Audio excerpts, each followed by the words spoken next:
Universal, here I come. Hey, you guys, we just had a day at Epic Universal's newest theme park, and I wanted to tell you a little bit about our experience.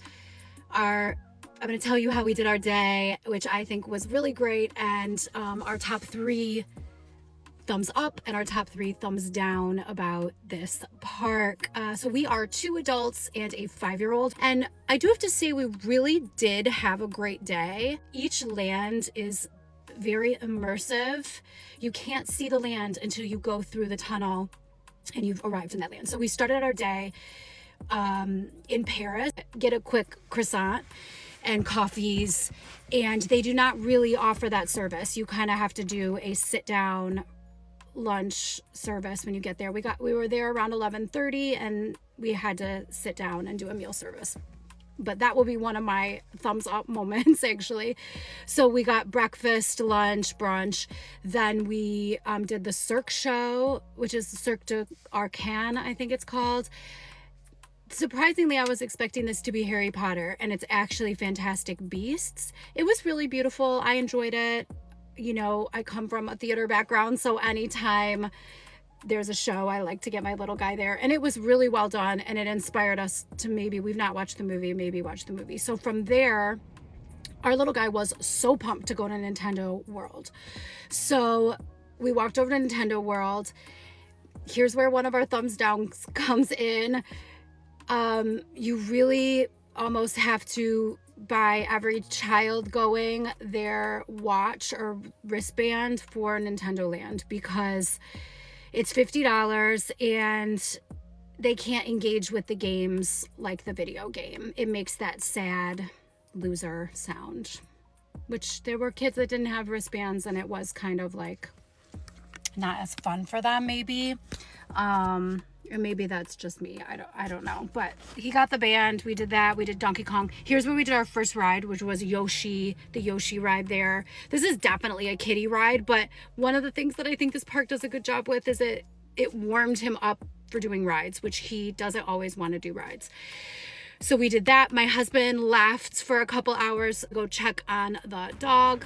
My little guy and I went over to Darkmoor because we had seen about this Frankenstein pretzel and we wanted a snack, so we did get that, and that was really fun. Darkmoor in the day, not as cool as at night, I would say. But from there, my little guy and I went to Isle of Burke because I had heard that might be the best thing to do when you're solo parenting, and it really was. They have a playland there that's great for little kids. We did fire, like a water ride there. I forget what it's called. And then by the time my husband was getting back, we were ready to do the Untrainable Dragon, which really is a must-see in that park. From there, from Isle of Burke show, we actually ate in Isle of Burke at Meads Hall, which was great. We got this big meat platter, and I got a salad, and it was really, really wonderful.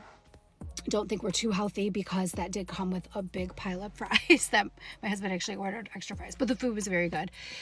From there, it was starting to get dark. I think we did the carousel, which is really the carousel was very cool.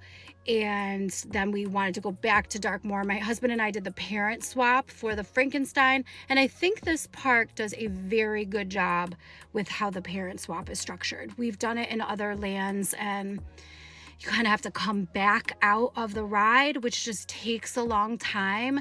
This, they have the room built into like the end of the ride, and it makes it very quick for the parents to swap. And I really liked that. And then we looked at the line, and it was the lowest for the Ministry of Magic ride because it was the end of the day. So we were there really till 10 o'clock. It was a 90-minute wait for a Ministry of Magic ride, and I have to say it was worth it. We all waited. My little guy went on that one with us, and then the park was closing when we left. So we had a very, very awesome day. I don't know that this would be a park we would visit over and over again, really, because that's one of my first thumbs down. I would say number 1 thumbs down is really just the cost. It cost us about $567 to spend one day in this park. and then we had to buy the $50 Nintendo band, then your food, and I mean, you're looking at a $700 amusement park day, which is just really expensive, and we like to go to parks. So I would say another thumbs down, there was no way for me to charge my phone when my husband left to check on the dog. My phone was getting ready to die because we were taking so much video, and there was like not a single place to plug my phone. I did find a secret plug outside of Meads Hall. Hit me up in the comments if you want to know where that is, because it really saved my butt so I could find my husband again. And then I would say, yeah, having really almost like forcing the kids to need this band to engage with the game and Nintendo world really just bummed me out, because it bummed me out to see kids that obviously I got why you didn't want to spend $50 more to do that. So that was a negative. The cost, no charging stations, and then kind of making you buy those bands. Oh, the other negative that I had was that we went to Darkmoor to see the flaming windmill, and it was not flaming, so that was broken. But our positives, first of all, Untrainable Dragon Show I thought was spectacular. It was so awesome to see. The food at this park, to me, was better than any park that we've been to. It was really, really good, especially the cafe in Paris. We had a crepe and quiche, stunning. I mean, it's like on par with getting things in Paris.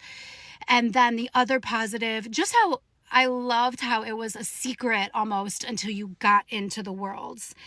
And the Ministry of Magic ride was really, really spectacular. So I guess I gave you more pros and more cons than I said in the title, but it's certainly an experience. There's actually only 2 actual roller coasters in this park, 2 or 3. The rest are like sort of movie virtual things.